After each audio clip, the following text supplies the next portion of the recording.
नमस्कार मेरे प्यारे साथियों।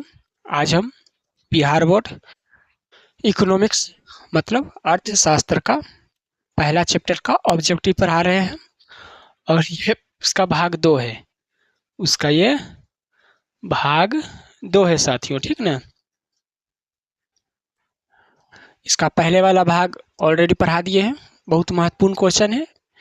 इसको जो पढ़ा रहे हैं इससे बहुत सारे क्वेश्चन लड़ेंगे, उलट पुलट के दिया हुआ है या इसमें से देखिएगा पिछले साल पूछा हुआ भी क्वेश्चन है। तो इसको अच्छे से पढ़िएगा, तैयारी कीजिएगा। ये पार्ट 2 है। इसका पहला पार्ट 1 पहले ही ऑलरेडी अपलोड कर दिए हैं। उसमें करीब 40-42 जो भी क्वेश्चन है देख लीजिएगा। पार्ट 1 पार्ट 2 ऐसे ही कर करके ज़्यादा से ज़्यादा ऑब्जेक्टिव क्वेश्चन लाने की कोशिश करेंगे ताकि आपको बोर्ड एग्जाम में ज़्यादा से ज़्यादा नंबर आ पे। तो चलिए शुरू करते हैं। ये रहा आपका पहला क्वेश्चन, बनाने की कोशिश कीजिए। विकसित देशों की ये वाला पढ़ाए हुए टर्म जरा बता सकते हैं, बताइए। विकसित देशों की आय में वृद्धि के लिए किस पद का प्रयोग होता है? जब बुक पढ़ाए थे तो ये पढ़ाया हुआ है। बोले थे उस समय कि किताब को अच्छे से एक बार जो पढ़ाए उसको देख लीजिए, फिर आपको ऑब्जेक्टिव रटने की जरूरत नहीं पड़ेगा। तो देखिए आ गया ने। तो विकसित देश के लिए कौन सा टर्म प्रयोग होता है, टर्म यूज होता है उसके लिए? आर्थिक विकास, आर्थिक वृद्धि, समावेशी विकास, इनमें से कोई नहीं। इसका साथियों क्या होता है? आर्थिक वृद्धि। ये याद रखिएगा। विकास के लिए, किसके लिए? जो विकसित देश है उसके लिए वृद्धि, ग्रोथ का यूज किया जाता है। उसके लिए ग्रोथ, और जो विकास कर रहे हैं उसके लिए डेवलपमेंट। जो देश है विकास कर रहे हैं उसके लिए डेवलपमेंट का, डेवलपिंग का यूज होता है। विकास का, जो विकास कर रहे हैं उसके लिए विकास का, और जो विकास कर गए उनके लिए वृद्धि का, ग्रोथ का यूज होता है। आगे चलते हैं, इसके बारे में कुछ आइए जान लेते हैं। विकसित देशों की आय में वृद्धि को मापने के लिए प्रति व्यक्ति आय क्या होता है? सबसे अच्छा सूचकांक है। ये भी पढ़ाया हुआ है, मगर यहाँ पर भी देख लीजिए। सब एक एक टर्म को आपको जितना भी होगा जरूरी हम एक एक टर्म को आसानी से बताने का कोशिश करेंगे ताकि आपको एग्जाम में रटना ना पड़े। जो भी क्वेश्चन देखे आप तुरंत उसको बना दीजिए, समझ रहे हैं ना। पर कैपिटा इनकम सबसे अच्छा माना जाता है कोई भी देश का। उसका विकास मापने के लिए क्या मापते हैं? उसका प्रति व्यक्ति आय क्या है। इसका अर्थ है किसी देश की कुल आय को, मतलब प्रति व्यक्ति आय निकालते कैसे हैं? तो जितना भी सरकार टैक्स वसूलती है, कर जिसको बोलते हैं, एक साल में जितना टैक्स वसूली उसमें से जितना जनसंख्या है ना देश का, उस देश का उससे भाग दे देंगे। उस टैक्स कलेक्शन में उस देश से भाग देंगे तो वही पर कैपिटा इनकम आ जाता है। तो वो जो पर कैपिटा इनकम जिस देश का जितना ज़्यादा होगा उतना विकसित देश कहलाएगा, और जिस देश का जितना कम होगा उतना विकासशील या अर्धविकसित या गरीब देश कहलाएगा। तो यही होता है। देखिए, यह उच्च होने पर विकसित देश माना जाता है, और इसी के अंतरराष्ट्रीय संस्था क्या है? देश को श्रेणियों में बांटते हैं इसी के आधार पर। अभी तुरंत बताया कि जिसका प्रति व्यक्ति क्या है औसत, वही लिखा हुआ है। जनसंख्या से क्या करते हैं? जितना भी टैक्स वसूला ने, कुल आय, देश में जितना टैक्स आया उसमें क्या करते हैं? उस देश की जितना जनसंख्या है उससे उसको भाग दे देंगे। तो उसी से जो प्रति व्यक्ति जो औसत आएगा, एवरेज, उसी को प्रति व्यक्ति आय मानेगा। जिसका जितना ज्यादा होगा वो विकसित मानेगा। और उसी का आधार पर क्या है? स्टैंडर्ड बांट दिया जाता है। विकसित, विकासशील, अर्धविकसित, फिर गरीब देश, ऐसे करके बांट दिया जाता है। तो ये सब देख रहे हैं, यूरोप है, ये सब आता है विकसित देश में। ये सब अमेरिका है ना, देख रहे हैं सब। इसके ऊपर है कनाडा, वो सब आता है विकसित देश में। क्यों? क्योंकि वहाँ के लोगों के पर कैपिटा का इनकम बहुत ज्यादा है। मगर यहाँ पर कंफ्यूज मत होइएगा। यहाँ पर क्या है देखिए, अपने लिए विकसित देश टर्म यूज करता है, ग्रोथ, वृद्धि।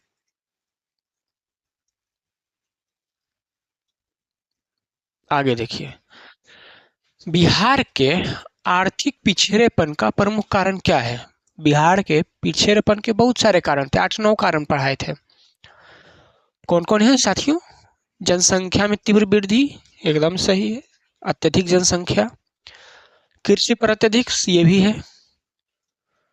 बाढ़ एवं सूखा, ये भी है। और भी बहुत सारे हैं। गरीबी है, अशिक्षा है, शिक्षा क्वालिटी का नहीं है। उसके बाद इंफ्रास्ट्रक्चर की कमी है, प्रशासन की कमी है, कुशल प्रशासन की कमी है, और भी बहुत सारे हैं। तो यहाँ इसका आंसर क्या हो जाएगा? सभी। बिहार के पिछड़ेपन का कारण क्या है? सभी इसमें हो जाएगा, इसमें से सभी। बिहार के पिछड़ेपन का कारण क्या हो जाएगा? सही, सभी इसमें से, सब सही है। आगे देखिए, आर्थिक विकास के माप के लिए सबसे उपयुक्त सूचकांक कौन है? अभी तुरंत पढ़े न बताए। आर्थिक विकास, किसी भी देश का आर्थिक विकास मापने के लिए क्या मापते हैं? उसका प्रति व्यक्ति आय मापते हैं। किसी भी देश का आर्थिक विकास मापने के लिए क्या मापते हैं उसका साथियों? प्रति व्यक्ति आय मापते हैं। क्या मापते हैं साथियों? साइड हो जाते हैं, देख लीजिए यहां तक।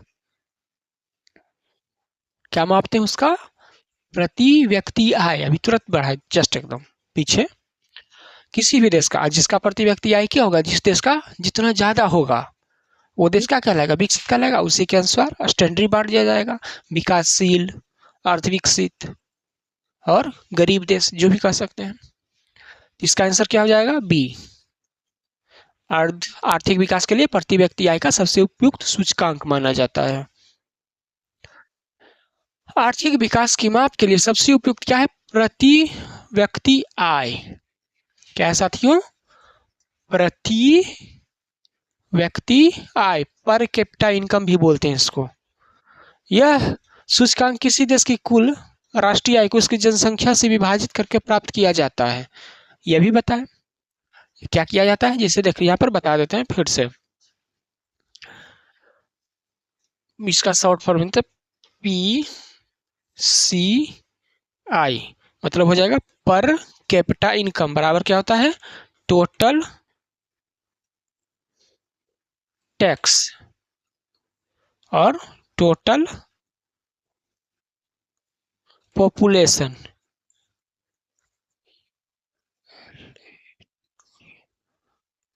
जितना भी पॉपुलेशन है ना, जनसंख्या, पॉपुलेशन माने जनसंख्या से क्या करेंगे? टोटल जितना टैक्स वसूला सरकार एक साल में, उससे भाग दे देंगे।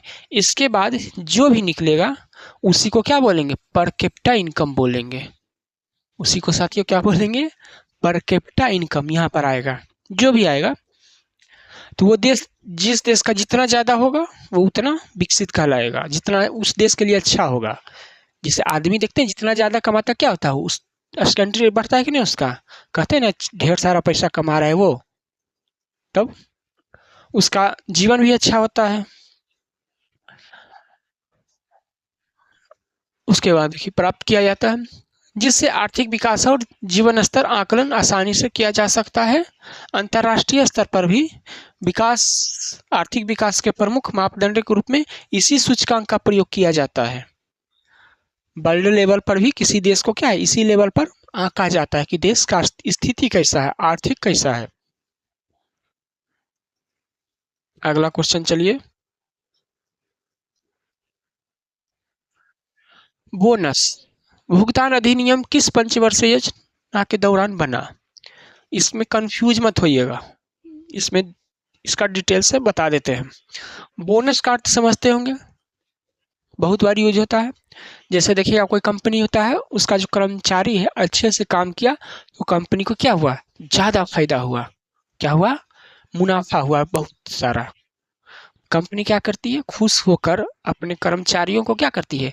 मतलब कुछ प्रॉफिट में से कुछ हिस्सा दे देती है सभी को बांटकर, तो उसी को बोनस बोलते हैं। मतलब सैलरी से कुछ ज़्यादा बढ़ाकर देती है तो लोग क्या होता है? खुश होते हैं। तो ये अधिनियम कब बना? ये अधिनियम कब बना? प्रथम पंचवर्षीय, द्वितीय, तृतीय? तो नहीं, आपके आंसर के अनुसार है तृतीय में बना। आपके आंसर के हिसाब से है तृतीय में बना, मगर ये लागू कब हुआ? पंचमी पंचवर्षीय योजना में। ये कंफ्यूजन दूर कर लीजिएगा। बना है तृतीय में। ये कब बना है बोनस अधिनियम? तृतीय पंचवर्षीय योजना में, उस समय उसको बनाया गया। और लागू कब हुआ? पंचमी में, जब पांचवी पंचवर्षीय योजना में तब इसको लागू कर दिया गया। तो चलिए इसके बारे में भी कुछ बता देते हैं। बोनस भुगतान अधिनियम, पेन ज्यादा ही मोटा हो गया है। देखिए अधिनियम कब बना था, देखिए भारत में 1965 में। कब बना था? 1965 में, 1965 में बना था बोनस अधिनियम। यह अधिनियम उन कर्मचारियों को बोनस भुगतान की व्यवस्था करता है जो किसी प्रतिष्ठित काम करते हैं, प्रतिष्ठान में काम, प्रतिष्ठित नहीं, प्रतिष्ठान मतलब कोई कंपनी, कोई संस्था में काम करते हैं, उसके लिए बनाया गया था, जिसमें 20 या अधिक कर्मचारी हो। वह संस्था कितना हो, उसमें 20 हो या 20 से ज्यादा हो, वैसा संस्था या कंपनी जिसमें कितने आदमी काम कर रहे हो, कम से कम 20 गो या उससे ज्यादा हो, वहां पर यह लागू होगा। यह अधिनियम पंचमी पंचवर्ष योजना के बाद लागू हुआ था। अनु बोले बना था तीसरी में, ये योजना बना कब था साथियों? तीसरी में, मगर लागू कब हुआ? पांचवी में। ये दोनों में ओझरा सकता है, इसलिए क्लियर कर रहे हैं। ये बोनस जो अधिनियम है बना था तीसरी पंचवर्षीय योजना में, लागू कब हुआ? पांचवी में। और इसका उद्देश्य क्या था? कर्मचारी को उत्पादकता के अनुसार बोनस प्रदान करना। आपके द्वारा दी गई पुस्तकों के आधार पर बोनस भुगतान अधिनियम का गठन प्रभावी रूप से पांचवी परियोजना के बाद ही हुआ था। बना था तीसरी में, बना था तीसरी में, लागू कब हुआ? पांचवी में। तो समझ रहे होंगे, देख रहे होंगे ना, इसे साइड हो देख लीजिए बढ़िया से। तीसरी में है, कौन में है? तीसरी में बना। यहाँ देख ये पर ध्यान दीजिएगा, बना और लागू होना में अंतर है। बना तीसरी में, लागू पांचवी में। आगे चलिए,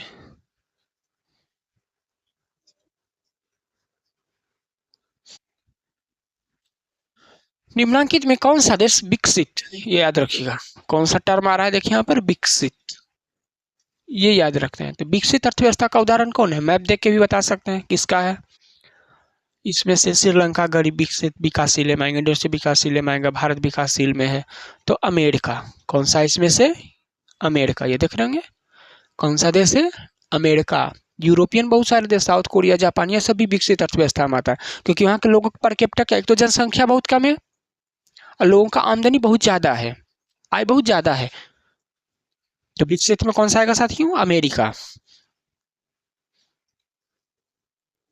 आगे देखिए, विश्व पर्यावरण विकास आयोग का स्थापना कब हुआ था? ये याद रखिएगा, ये बहुत महत्वपूर्ण क्वेश्चन है।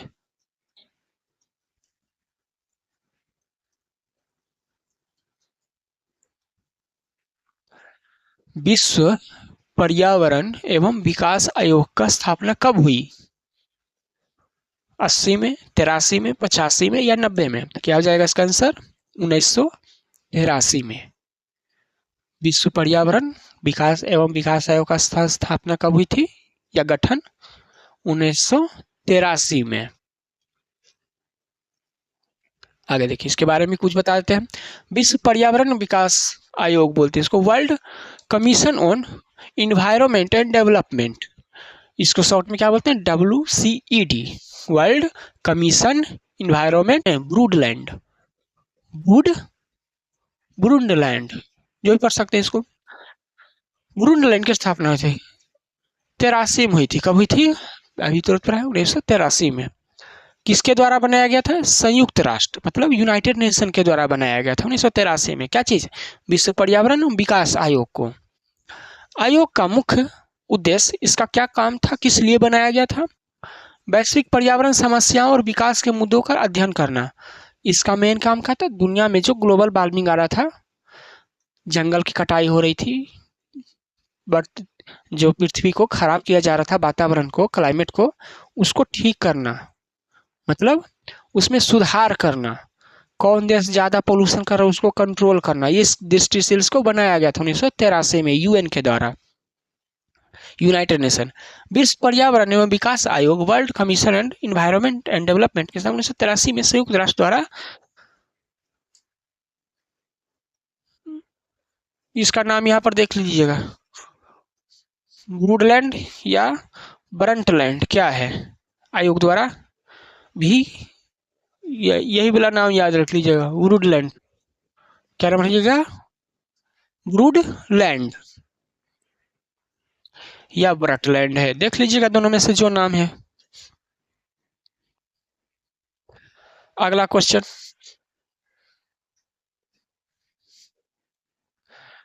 आर्थिक समृद्धि का संबंध है, बताइए इसमें से। आर्थिक समृद्धि का संबंध है किससे है?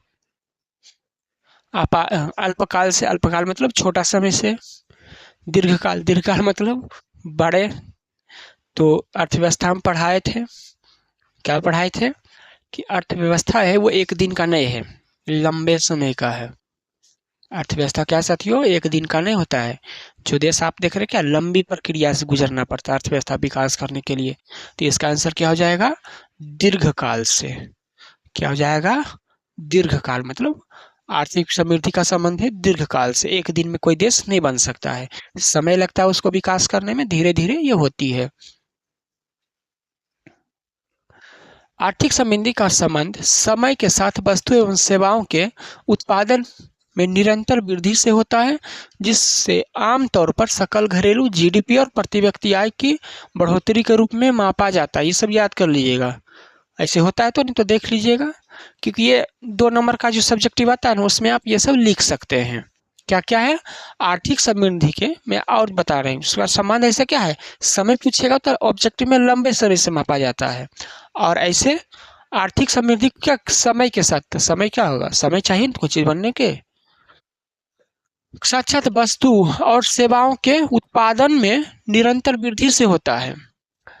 अब कोई देश विकास कब करेगा, जब वहाँ सर्विस बढ़ेगा, जॉब बढ़ेगा, उत्पादन निरंतर बढ़ेगा, तभी ना वो विकास करेगा।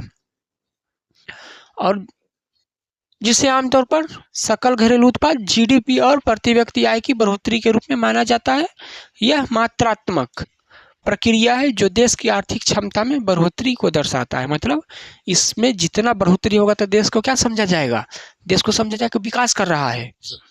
जैसे जीडीपी मतलब बढ़ोतरी होगा तो क्या होगा, उसमें जीडीपी में क्या समझाए थे, वस्तु और सेवा जो भी एक देश में एक साल के अंदर उत्पादन हुआ उसका जीडीपी बोलते हैं उसको। तो अगर बढ़ेगा, सेवा भी बढ़ेगा, सर्विस बढ़ेगा और वस्तु में उत्पादन भी बढ़ेगा, तभी ना देश का जीडीपी बढ़ेगा, तो वो विकसित कहलाएगा। अब बढ़ोतरी का मतलब क्या है, बाजार में ज़्यादा आएगा सामान सेवा, उसका मांग ज़्यादा आ रहा है, ज़्यादा आ रहा है तो लोगों को नौकरी भी ज़्यादा देना पड़ेगा कंपनी को। अब कोई कंपनी में ज़्यादा उत्पादन हो रहा है तो लेबर मजदूर लेगा ही ना काम करने, तभी वो ज़्यादा उत्पादन कर लेगा। तो वही ये बताना चाह रहा है। आगे देखिए, आर्थिक विकास में गैर आर्थिक कारक कौन सा है इसमें से, आर्थिक विकास में इसमें से कौन सा नहीं होना चाहिए, गैर आर्थिक है, बेफालतू के नाम जोड़ दिया गया है। प्राकृतिक संसाधन होगा, आर्थिक विकास में जरूरी है, बिना प्राकृतिक संसाधन के तो कोई कुछ होबे नहीं करेगा। सामाजिक संस्थाएं, भौगोलिक स्थिति, मानव संसाधन, तो इसका आंसर क्या हो जाएगा सही, बी, सामाजिक संस्थाएं गैर है इसमें से, नहीं चाहिए। आर्थिक विकास के लिए समाज का कोई थोड़ी जरूरत है, भौगोलिक चाहिए स्थिति वातावरण, मानव संसाधन लेबर चाहिए ही स्किल वाला, और प्राकृतिक संसाधन चाहिए आर्थिक विकास के लिए, समाज वाला इसमें गलत हो जाएगा। आगे देखिए, जीवन की भौतिक गुणवत्ता का सूचक इसमें से बताइए। जीवन की भौतिक, क्या बताना है साथियों, जीवन की भौतिक गुणवत्ता का सूचक कौन है इसमें से, जीवन प्रत्याशा, शिशु मृत्यु दर, मौलिक साक्षरता, तो इसका आंसर हो जाएगा सभी। भौतिक गुण में कौन गिना जाएगा इसमें से, सभी, इसमें से सभी। क्या होते हैं, जीवन का भौतिक गुण मापा जाता है, जीवन का भौतिक गुण मापा जाता है। ठीक, आगे चलते हैं, इसके बारे में कुछ बता देते हैं। जीवन की भौतिक गुणवत्ता का सूचकांक physical quality of life index PQLI 3 मुख्य घटकों का औसत होता है। मतलब इसमें 3 चीज मापा जाता है, कौन कौन, जीवन प्रत्याशा है यहाँ पर दिया हुआ था, जीवन प्रत्याशा, शिशु मृत्यु दर, इन्फेंट मोर्टेलिटी रेट, और बुनियादी साक्षरता, मतलब आदमी को पढ़ा लिखा होना चाहिए, शैक्षिक स्तर अच्छा होना चाहिए। ये क्या है? ये तीनों मिलाकर जीवन का भौतिक गुणवत्ता मापा जाता है। आगे देखिए,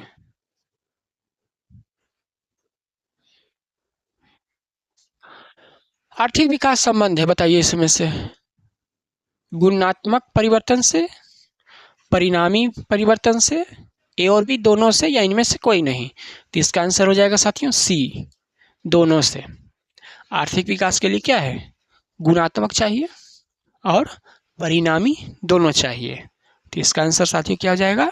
दोनों हो जाएगा। 51 का आंसर क्या हो जाएगा? दोनों हो जाएगा। ठीक, आगे चलिए, आगे चलते हैं। एक समाज अर्थव्यवस्था में सर्वोच्च बल किस पर दिया जाता है? पहले आइए इसके बारे में कुछ बता देते हैं, समाजवाद के बारे में। समाज, देखिए, तीन तरह की व्यवस्था होती है। एक पूंजीवाद, कैपिटलिस्ट, इसमें सरकार का कोई हस्तक्षेप नहीं होता है। इसमें जो निजी आदमी होता है पूंजी वाला, वही सारा मैनेज करेगा। जैसे अमेरिका में जाइएगा तो आपको सरकारी चीज़ नहीं मिलेगी जल्दी, सारा चीज़ प्राइवेट, सारा चीज़ प्राइवेट। फिर दूसरा होता है समाजवाद। इसमें क्या होती है, सारा जो देश का संसाधन होता है कुछ भी पर सरकार का नियंत्रण होता है। मतलब वह सरकार जो चाहेगी वैसे होगा। सरकार चाहेगी इस पेन का दाम 5 रुपये तो 5 रुपये होगा, सरकार चाहेगी इसका पेन 1000 तो 1000 होगा। और पूंजीवाद में क्या होगा, प्राइवेट कंपनी इसका तय करेगी कितना बनाए, कितना बिकना चाहिए, सरकार इसमें हस्तक्षेप नहीं करेगी पूंजीवाद में। और समाजवाद में सरकार तय करेगी। और मिश्रित में सरकार अपना अलग काम करती है, प्राइवेट अपना काम, दोनों मिलके देश चलाती है, देश में काम करते हैं। जैसे भारत में देख रहे होंगे BSNL सरकारी कंपनी है ना भारत में, और एयरटेल जियो प्राइवेट कंपनी, दोनों अपना काम कर रही है कि नहीं? वो मिश्रित हो जाएगी। तो यहाँ पर क्या दिया है, समाजवाद। तो समाजवाद क्या होता है, सरकार।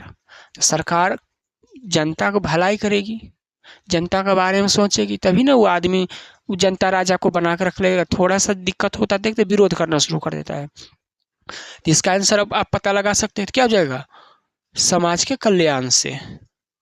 समाजवादी अर्थव्यवस्था में सर्वोच्च बल किस पर दिया जाता है? लोगों के कल्याण पर। नहीं देगा तो लोग क्या होगा, विरोध कर देगा। राजतंत्र इसलिए तो उखाड़ के फेंक दिया गया ना अधिकतर देश में, कि राजा क्या था, निरंकुश था, अपने मन के हट्ठी जैसा जो भी करता था। लोगों के पास खाना है नहीं, उससे उसको कोई लेना देना नहीं है, बस राजा को टैक्स आना चाहिए, वो बेचारापन अयासी वाला जिंदगी जी रहा है। तो समाजवाद जो होता है क्या समझे, लोकतंत्र, लोक कल्याण के लिए बनाया जाता है।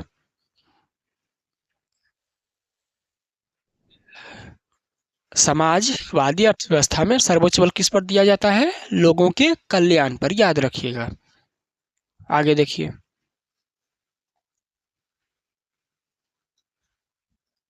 अगला, भारतीय योजना आयोग का प्रथम अध्यक्ष कौन होता है?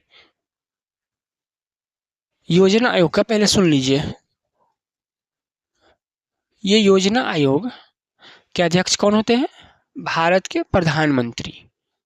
भारत के प्रधानमंत्री क्या होते हैं, योजना आयोग के अध्यक्ष होते हैं। तो इसका बता दीजिए, जब प्रथम, भारत के प्रथम पूछा जा रहा है, तो जब पहली बार प्रधानमंत्री कौन बने थे भारत के? पंडित जवाहरलाल नेहरू। तो यही क्या हो जाएंगे, इसके हेड हो जाएंगे। तो इसका आंसर साथियों क्या हो जाएगा, पंडित जवाहरलाल नेहरू। भारतीय योजना के प्रथम अध्यक्ष कौन थे? पंडित जवाहरलाल नेहरू। आगे देखिए, भारतीय योजना का प्रथम अध्यक्ष क्या होते हैं? जवाहरलाल नेहरू थे। भारत के प्रधानमंत्री क्या होते हैं? योजना के एक्स ऑफिसो अध्यक्ष होते हैं। भारत के जो प्रधानमंत्री जो भी बनेंगे, तब आज़ादी से लेकर अभी तक योजना आयोग का नाम बदल दिया गया है, अब इसका नाम नीति आयोग कर दिया गया है। तो जिस समय से बना था उस समय भी क्या थे, यही थे, यही इसके हेड है। कौन होते हैं? प्रधानमंत्री की देखरेख में सारा काम होता है इसमें। और पंडित नेहरू पहले प्रधानमंत्री थे, तो इसके रूप में क्या हो गया, अध्यक्ष भी बन गए इसके, यही इसके हेड करता धरता होते थे। मतलब प्रमुख जो इसके योजना आयोग क्या था, इनके अंडर काम करता है, प्रधानमंत्री के नीचे। प्रधानमंत्री निर्देश के दिशा निर्देश में ये काम करता है। आगे देखिए, निम्न में कौन आर्थिक आधारभूत संरचना का घटक है? आधारभूत,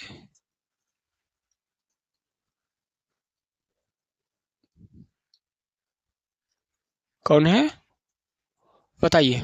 निम्न में कौन आर्थिक आधारभूत संरचना का घटक है? और हो गया।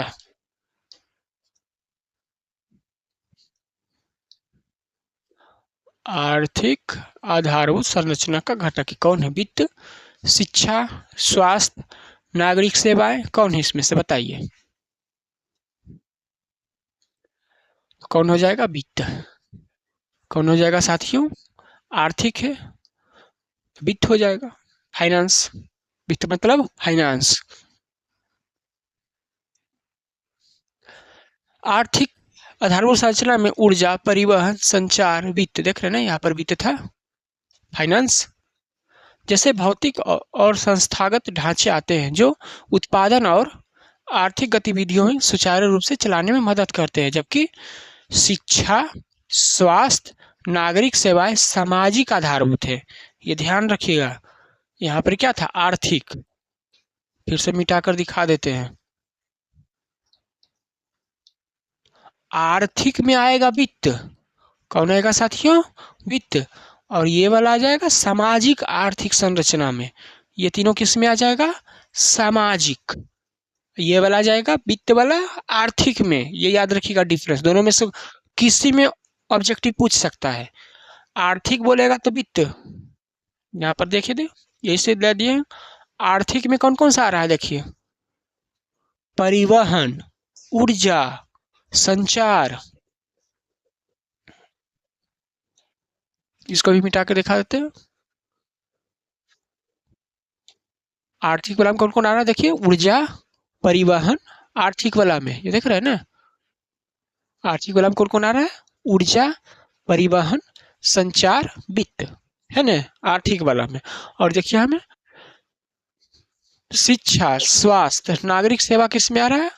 सामाजिक में। किस में आ रहा है? सामाजिक आधारभूत संरचना के भाग होते हैं। ये दोनों याद रखिएगा तो ऑब्जेक्टिव में कंफ्यूजन नहीं होगा। आगे देखिए, अर्थव्यवस्था के किस क्षेत्र से हरित क्रांति संबंधित है? आराम से बता सकते हैं, इसको आराम से बता सकते हैं। हरित क्रांति किससे रिलेटेड है? खेती से। हरित क्रांति किससे रिलेटेड है? खेती से। खेती इसमें से किन में आता है? प्राथमिक क्षेत्र में। द्वितीय में औद्योगिक आता है, तृतीय में नौकरी आता है, सेवा जिसको बोलते हैं तृतीयक में। क्या जाएगा? हरित क्रांति किससे रिलेटेड है साथियों? प्राथमिक से। हरित क्रांति का संबंध क्या प्राथमिक क्षेत्र से है? यह कृषि क्षेत्र में उत्पादन बढ़ाने, तकनीकी सुधार लाने, किसानों की आय बढ़ाने के लिए एक क्रांति थी। हरित क्रांति ने कृषि उत्पादन में वृद्धि के साथ साथ कृषि से जुड़े औद्योगिक और ग्रामीण विकास को भी प्रभावित किया है। तो इसके बारे में देखिए बता देते हैं। हरित क्रांति अभी जैसा देख रहे हैं भारत के अनाज पर अब किसी देश के लिए निर्भर नहीं था, मगर एक समय था जो अमेरिका से जो सुअर खाने वाला होता है ना, सुअर जानवर खाने वाला अनाज, वो बेचारा यहाँ का सरकार गिरगिरा के मांगता था कि हमारे देश में अनाज भेज दो, खाने के लिए लोगों के पास नहीं है। और उस वो भी देने पर वो नितराता था, शर्त लगाता था। कौन? अमेरिका। वो सड़ा हुआ अनाज देने में भी। तो उसी समय क्या है, वहाँ के उस समय के जो प्रधानमंत्री थे यहाँ के साइंटिस्ट को बुलाए, बोले कि यहाँ पर क्या करो, अनाज की उत्पादकता बढ़ाओ, ऐसा शोध करो बीज पर कि ज्यादा उत्पादन करे। उसके बाद फिर भारत क्या है, पीछे मुड़कर नहीं देखा। तभी ने नारा लगा था जय किसान जय जवान, ये सब वाला नारा उसी समय लगा था। क्योंकि भारत उस समय क्या था, अनाज के लिए भी सोचे दूसरे पर निर्भर था खाने के लिए। अब ऐसा नहीं है। तो उसी समय क्या हरित क्रांति लाया गया था। ये वाला समझ के फ्लड मतलब समझ, यहाँ पर ही था हिंदी में लिखा हुआ आपके, इसको हम इंग्लिश में कर दिए। ऑपरेशन फ्लड क्या है? ऑपरेशन फ्लड देख सकते हैं यहाँ पर। ऐसे फ्लड में था बाढ़, तो आदमी क्या होता है इसमें कंफ्यूज हो जाता है। फ्लड अच्छा तो बाढ़ से हो जाएगा ना, देखिए बाढ़ भी डले हैं, फ्लड मतलब क्या होता है, बाढ़, तो नहीं। इसका आंसर क्या होगा साथियों, डेयरी, दूध उत्पादन के लिए ये ऑपरेशन चलाया गया था। किसके लिए, दूध उत्पादन बढ़ाने के लिए। तो ऑपरेशन फ्लड किससे क्या है, डेयरी विकास से। डेयरी में क्या है, जानवर को पोसा जाता है डेयरी में, ना गाय भैंस बकरी जो भी होता है, उससे दूध उत्पादन किया जाता है। तो ये याद रखिएगा, ऑपरेशन फ्लड किससे संबंधित है, डेयरी से। समझ गए। ऑपरेशन फ्लड नाम एक ऑपरेशन फ्लड भारत का एक बड़ा ग्रामीण विकास कार्यक्रम है। क्या ये, गांव के विकास के लिए बनाया गया था, वहां का आमदनी बढ़ाने के लिए, जिससे 1970 में कब लागू किया गया था इसको, 1970 में, जिसे 1970 में national dairy development board NDDB ने शुरू किया था। इसका उद्देश्य दूध उत्पादन बढ़ाना था।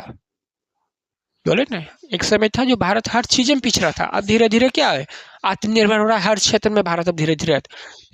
तो एक तो हरित क्रांति अनाज के लिए, और दूसरा डेयरी दूध उत्पादन के लिए। इसको 1970 में कौन, नेशनल डेयरी डेवलपमेंट बोर्ड ने शुरू किया था। किसको, नेशनल ऑपरेशन फ्लड को।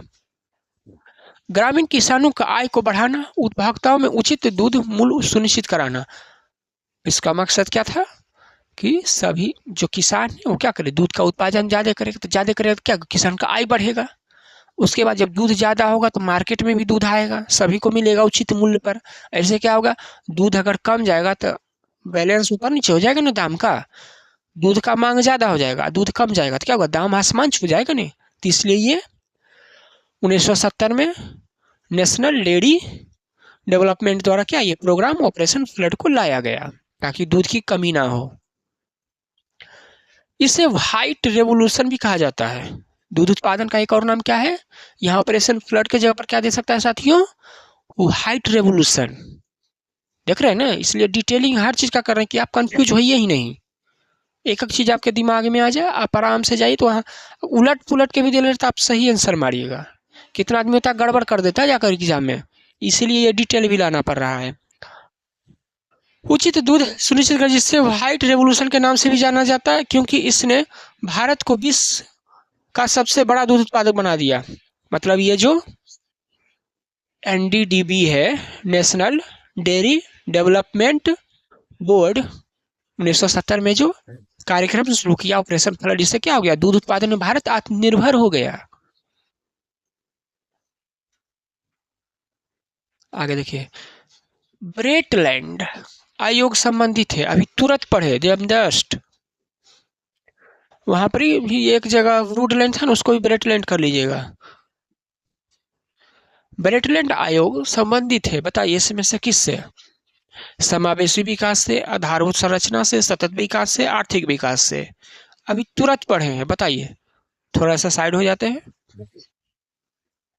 57 का क्या आंसर होगा, ब्रेटलैंड आयोग संबंधित है समावेशी विकास से, आधारभूत संरचना से, सतत विकास से, आर्थिक विकास से। साइड हो जाते हैं, बताइए।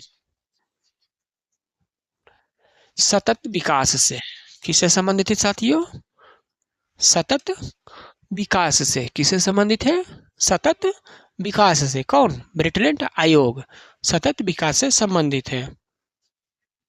ब्रेटलैंड आयोग, जिसका आधारिक नाम विश्व पर्यावरण एवं विकास आयोग है, ये वाला world commission on environment and development, WCED है, जिसकी स्थापना की थी 1983 में। कब हुई थी, 1983 में। यही वाला पीछे भी पढ़ाए थे, बोले नहीं कि क्वेश्चन बार बार रिपीट के उधर उधर करके पूछते रहता है। संयुक्त राष्ट्र द्वारा की गई थी, मतलब UN के द्वारा, यूनाइटेड नेशन को संयुक्त राष्ट्र बोलते हैं।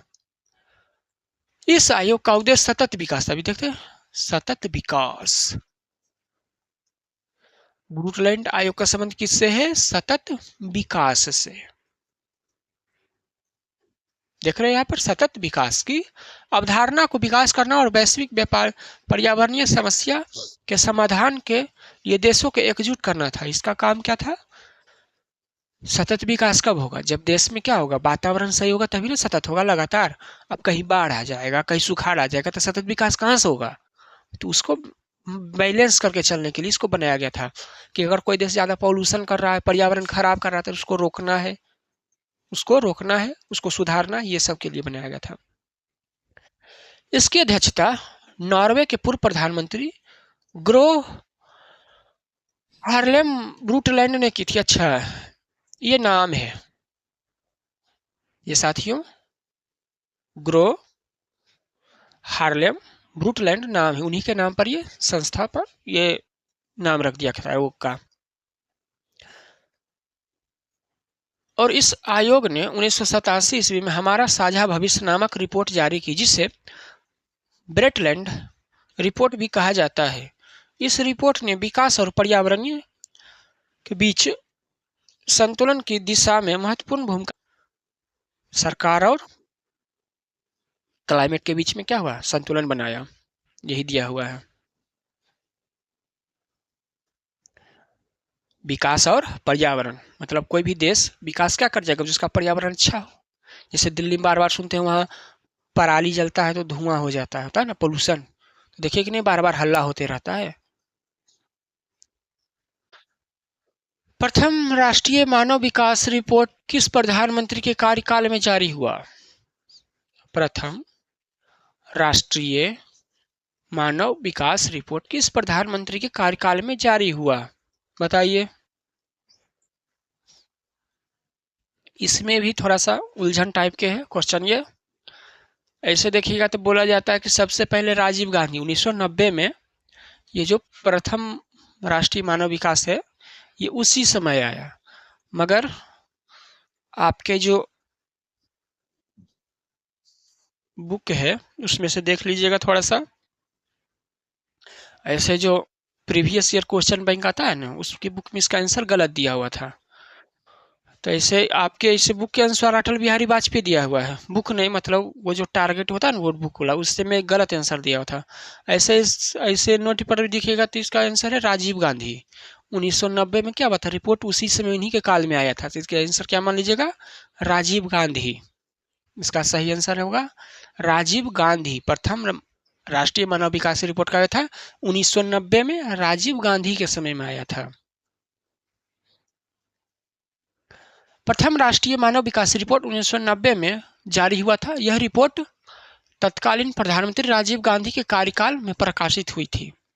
रिपोर्ट कब था, 1990 में। उस समय के प्रधानमंत्री कौन थे, राजीव गांधी, उनके समय में आया था ये रिपोर्ट क्या दिया था, संयुक्त राष्ट्र विकास कार्यक्रम द्वारा मानव विकास के विभिन्न पहलुओं का विश्लेषण करते हुए जारी की गई थी, और इसमें जीवन प्रत्याशा, शिक्षा और आय जैसे मानकों को आधार मानकर मानवीय विकास का मूल्यांकन किया गया था। इसमें किस किस चीज को मापा गया था ये भी जान लीजिए। क्या क्या मापा गया था, जीवन प्रत्याशा, शिक्षा और आय, ये तीनों को ध्यान में रखकर उस समय प्रथम राष्ट्रीय मानव विकास रिपोर्ट को जारी किया गया था। किसके द्वारा, यूनाइटेड नेशन के द्वारा। पहली बार कब आया था, 1990 में, राजीव गांधी के प्रधानमंत्री के समय। निम्न में कौन गैर आर्थिक आधारभूत संरचना का अंग है? इसमें से गैर आर्थिक, ऊर्जा, शिक्षा, यातायात, संचार, बताइए कौन है इसमें से। शिक्षा हो जाएगा, गैर आर्थिक है क्या ये, गैर आर्थिक है, बाकी सब आर्थिक है, ऊर्जा, यातायात, संचार, ये सब क्या है, आर्थिक आधारभूत है ये सब। और शिक्षा क्या हो जाएगा साथियों, गैर आर्थिक। आर्थिक पूछेगा तो ऊर्जा, यातायात, संचार तीनों आ जाएगा, और गैर आर्थिक में शिक्षा आ जाएगा यहाँ पर। मानव विकास सूचकांक में सर्वोच्च स्थान किस देश का है? ये आपके बुक के अनुसार कीजिएगा तो नॉर्वे है, पुराना डाटा है आपके बुक के अनुसार।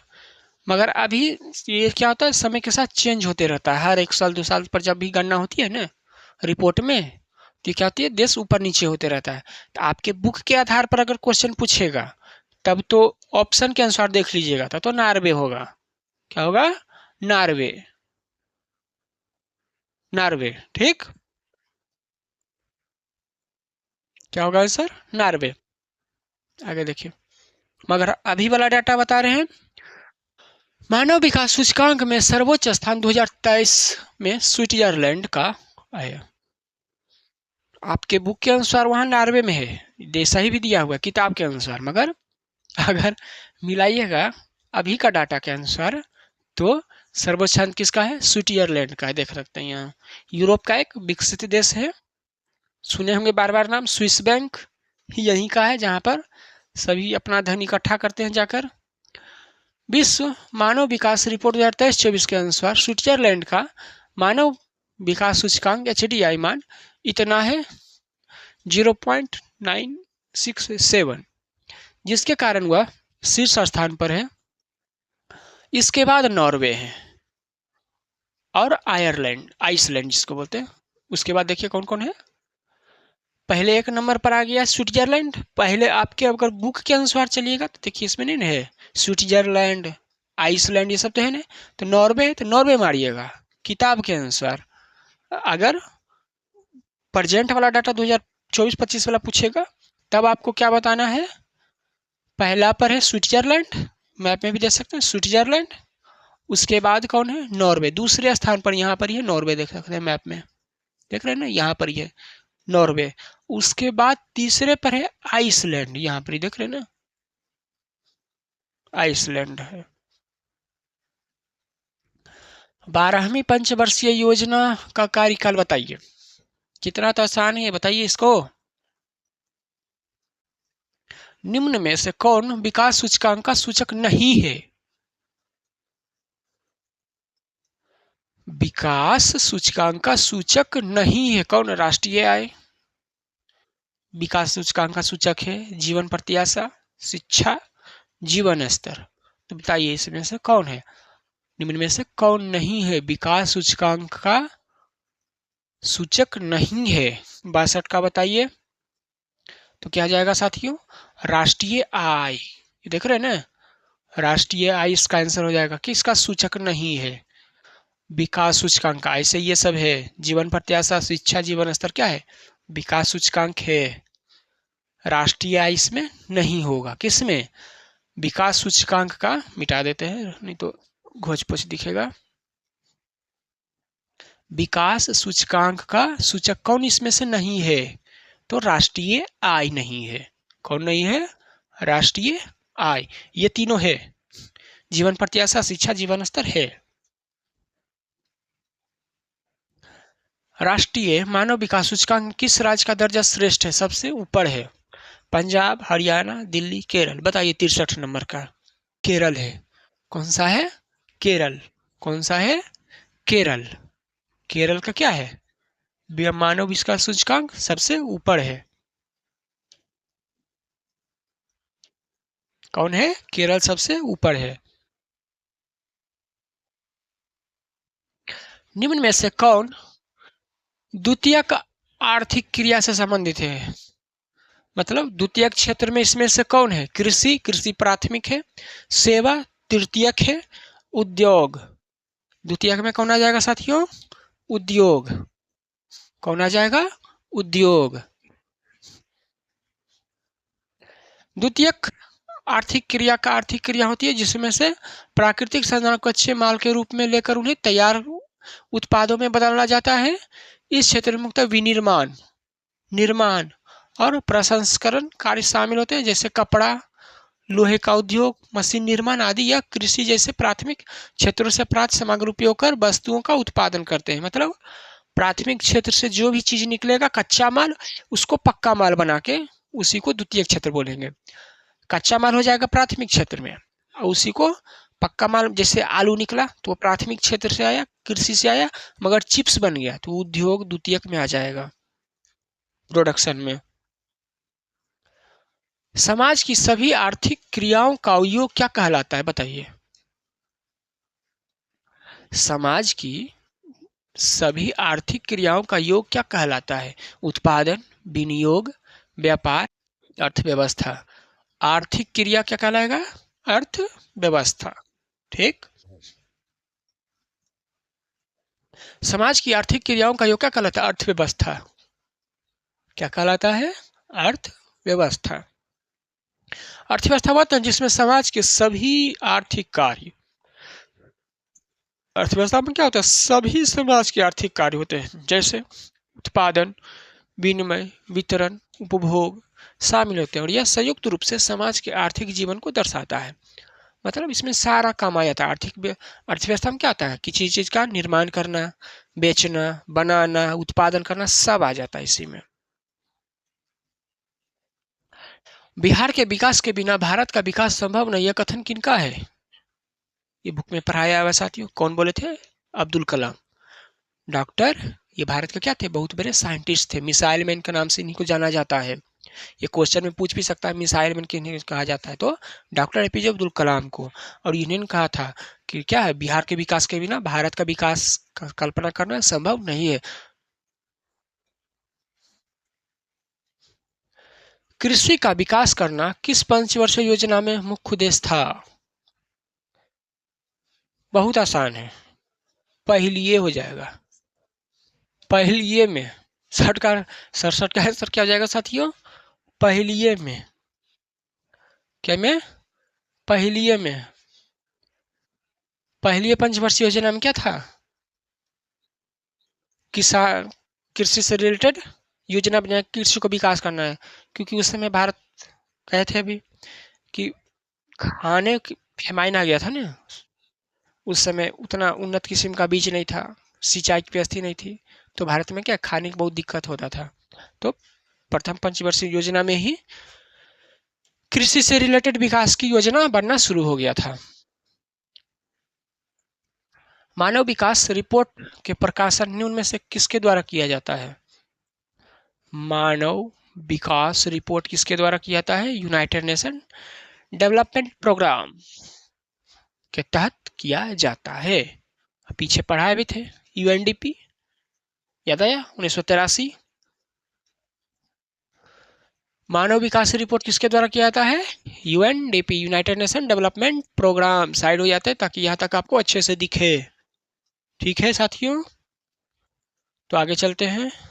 बहुत क्वेश्चन है, इतना क्वेश्चन करने के बाद आप परीक्षा में तो पहला चैप्टर से एक भी क्वेश्चन छूटना नहीं चाहिए। मानव विकास रिपोर्ट किसके द्वारा आता है? UNDP, United Nation Development programme, कार्यक्रम मतलब प्रोग्राम के द्वारा किया जाता है। यह रिपोर्ट मानव विकास के विभिन्न पहलुओं जैसे जीवन प्रत्याशा, शिक्षा, आय को ध्यान में रखते हुए देश के विकासों की स्थिति को वार्षिक मूल्यांकन किया जाता है। आगे चलिए। भारत की सर्वोच्च प्रति व्यक्ति आय वाला राज्य कौन से है आपकी किताब के अनुसार? यह क्वेश्चन क्या है आपके बुक के अनुसार? भारत की सर्वोच्च प्रति व्यक्ति आय वाला राज्य कौन है, बताइए इसमें से। बुक के अनुसार था गोवा। आपकी किताब के अनुसार कौन था राज्य? गोवा था। क्या था वो? सबसे ज्यादा था। मगर अभी क्या है? अभी तेलंगाना राज्य है। हाल ही 2014 में एक भारत में भी राज्य बना, आंध्र प्रदेश से बटकर तेलंगाना। वो क्या है, आय के मामले में सबके पछाड़ दिया है। आपके बुक के अनुसार गोवा है, किताब के अनुसार गोवा। इसके बारे में, भारत की सर्वोच्च प्रति व्यक्ति आय वाला राज्य क्या है? वित्तीय वर्ष 2024-25 के अनुसार तेलंगाना है। कौन है? तेलंगाना। जिसकी प्रति व्यक्ति आय कितना है? लगभग 3,87,000। प्रति व्यक्ति आय कितना है? 3,87,000 है। तेलंगाना ने इस मामले में कर्नाटक, हरियाणा को पीछे छोड़ दिया है। आपके देखिए यहाँ उदाहरण में दिया हुआ है, कर्नाटक, हरियाणा नहीं दिया हुआ है, पछाड़ के पीछे कर दिया। यह पहली बार है कि तेलंगाना शीर्ष स्थान पर पहुंचा। ये पहली बार है कि हाँ, तेलंगाना आय के मामले में सब राज्य को पछाड़ के ऊपर पहुंच गया है। ऐसे बुक के आधार पर आंसर गोवा है, आपके किताब के आधार पर गोवा है क्योंकि पिछला डाटा है, और 2024 के आधार पर कौन है? 25 के आधार पर तेलंगाना है। गरीबी रेखा निर्धारण को कैलोरी मापदंड किसने दिया था? तेंदुलकर समिति ने, योजना आयोग ने, राज्य विमर्श परिषद, नीति आयोग, कौन दिया था बताइए? गरीबी रेखा निर्धारण का कैलोरी मापदंड कौन दिया था, किसने दिया?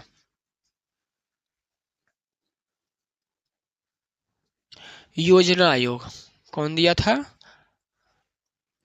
योजना आयोग के। गरीबी रेखा के निर्धारण में भारत में सबसे पहले अर्थ ग्रामीण और शहरी क्षेत्रों के लिए क्या है, अलग अलग कैलोरी मापा था। जैसे ग्रामीण क्षेत्र में लोग ज़्यादा मेहनत करते हैं तो उनके लिए कितना था, 2400 कैलोरी, और शहरी क्षेत्र के लिए 2100 कैलोरी। ग्रामीण क्षेत्र के लिए कितना था, 2400 कैलोरी, और शहरी क्षेत्रों में 2100 कैलोरी। ऐसे इसका आंसर में कहीं कहीं कन्फ्यूजन भी है। कहीं कहीं दिया हुआ है तेंदुलकर समिति, कहीं क्या दिया हुआ है, योजना आयोग।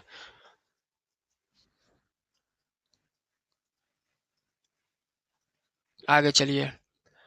भूमि का पारिश्रमिक मेहनताना, पारिश्रमिक मतलब मेहनताना क्या कहलाता है, जब आदमी मजदूरी करता है खेत में तो उसके बदले उसको मिलता है, क्या कहलाता है, क्या कहलाता है, लगान।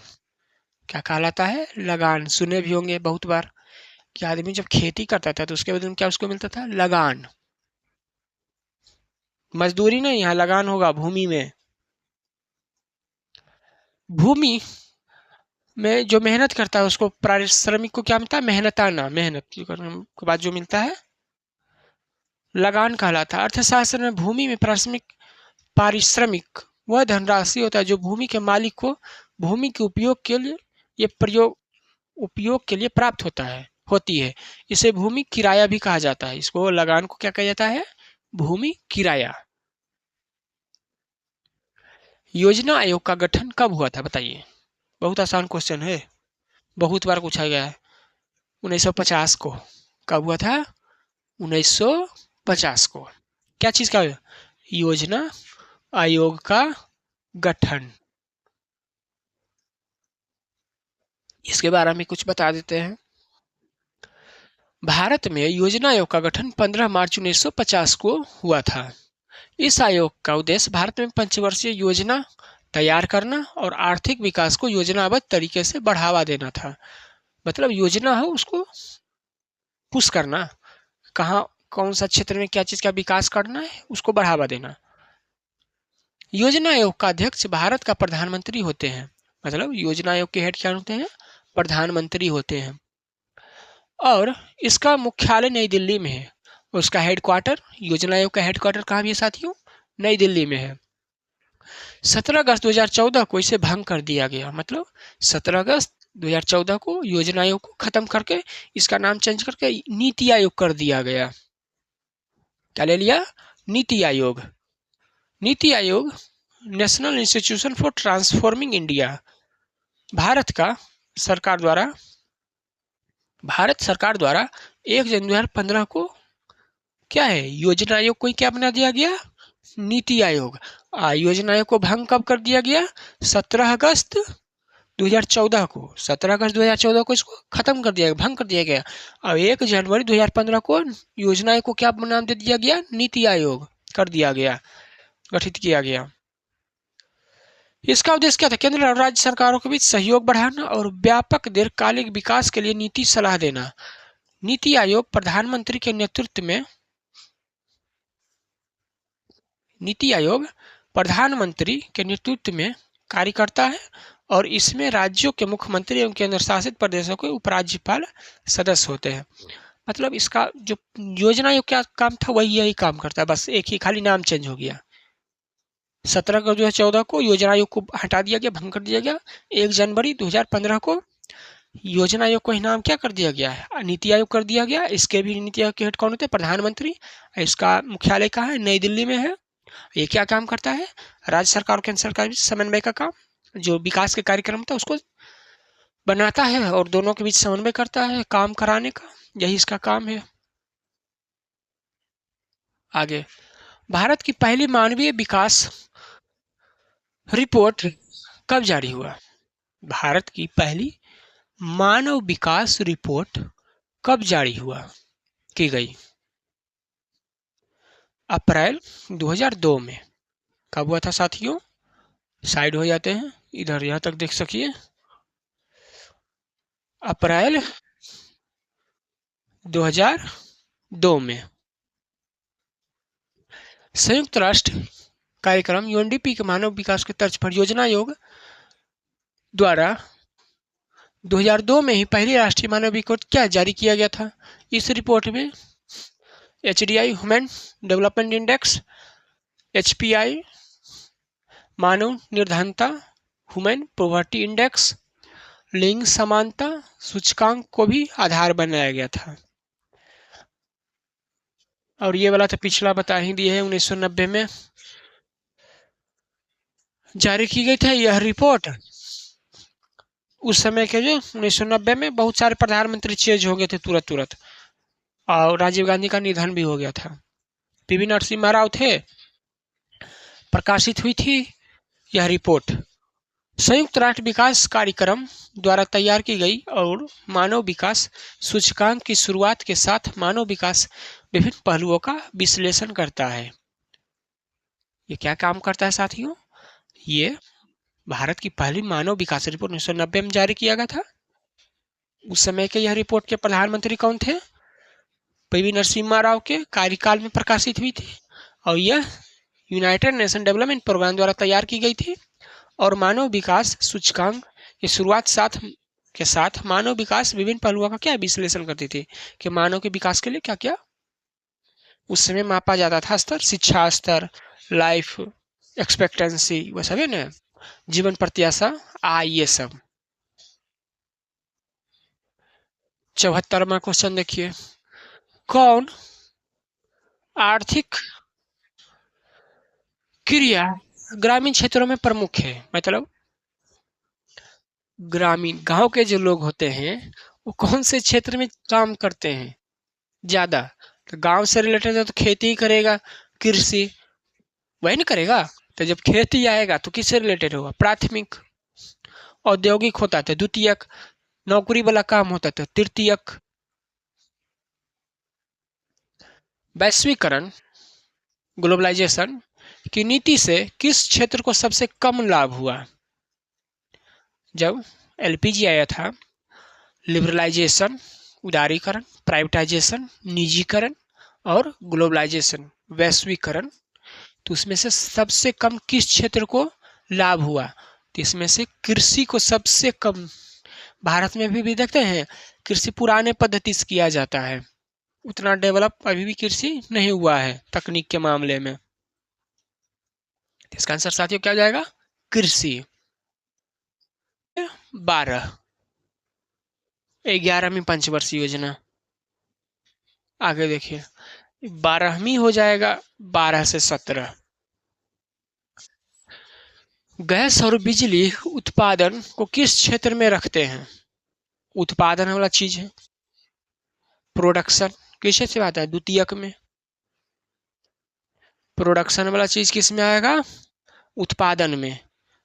कच्चा माल आएगा तो कृषि में, खेत से रिलेटेड, और नौकरी वाला तृतीयक क्षेत्र में आएगा। आगे देखिए, भारत की पहली मानव विकास रिपोर्ट किसने तैयार की? भारत की पहली मानव विकास रिपोर्ट किसने तैयार की? योजना आयोग, राष्ट्रीय विकास परिषद, विश्व बैंक, संयुक्त राष्ट्र विकास परिषद। कौन किया था भारत का? योजना आयोग। भारत के लिए कौन किया था पहली बार? योजना आयोग। संयुक्त राष्ट्र यूएनडीपी के मानव विकास रिपोर्ट के तर्ज पर योजना आयोग द्वारा, योजना आयोग यहाँ पर है, द्वारा अप्रैल 2002 में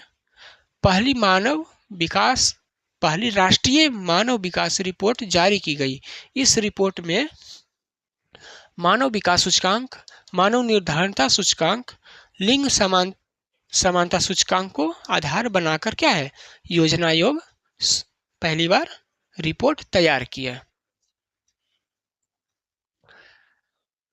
द्वितीयक क्षेत्र को नाम से भी जाना जाता है, बताइए इसमें से कितना आसान है? औद्योगिक क्षेत्र को क्या बोलते हैं? द्वितीयक। औद्योगिक को द्वितीयक क्षेत्र कहा जाता है। भारत में सर्वप्रथम राष्ट्रीय आय का अनुमान कब लगाया गया था? भारत में, यहाँ पर भारत में सर्वप्रथम राष्ट्रीय आय का अनुमान कब लगाया गया था? ये 2024 में पूछा हुआ क्वेश्चन है। तो बताइए 1868 में कब लगाया गया था साथियों? 1868 ईस्वी में। भारत में सर्वप्रथम राष्ट्रीय आय की गणना कब हुई थी? 1868 में। किसके में? दादा भाई नौरोजी के। दादा भाई नौरोजी के नेतृत्व में, कार्यकाल में क्या है, भारत में पहली बार राष्ट्रीय आय की गणना किया गया था 1868 ईस्वी में। तो आपका क्या हुआ, पहला चैप्टर का जितना भी ऑब्जेक्टिव था साथियों सभी को कंप्लीट